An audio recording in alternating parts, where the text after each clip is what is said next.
దేవుని పరిశుద్ధ నామమునకు మహిమ కలుగునుగాక. ప్రియులరా, నేటి వేదవాక్యము: మంచి గోధుమలతో నిన్ను తృప్తిపరచువాడు ఆయనే. కీర్తనల గ్రంథము 147వ కీర్తన 14వ వచనము. భూమి ఆకాశములకు దేవుడైన యెహోవా, యెరూషలేమా యెహోవాను స్తుతించు అనే విషయాన్ని జ్ఞాపకం చేస్తూ ఉన్నారు. సియోను నీ దేవుణ్ణి కీర్తించు అంటూ ఉన్నారు. ప్రియులరా, దేవుని స్తుతించుట విశ్వాసులమైన మన బాధ్యత అయినది. ఎవరు దేవుని నామమును స్తుతిస్తారో, యెహోవా నామమును గణపరుస్తారో, ఆయన నామమును గొప్ప చేస్తారో వారిని మంచి గోధుమలతో ఆయన తృప్తిపరచువారై ఉన్నారని లేఖనం సెలవిస్తూ ఉంది.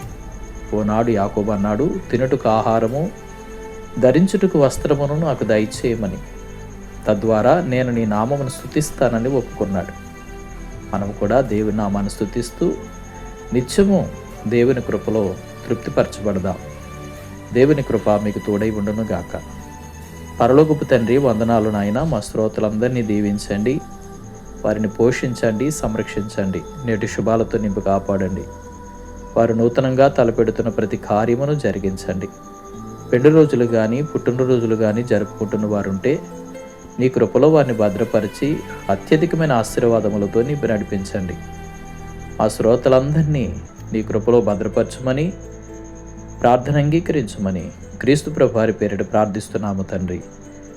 త్రియేక దేవుని దీవెన, సన్నిధి, సమాధానము సదాకాలం మా శ్రోతలందరికీ తోడై ఉండును గాక. ఆమెన్.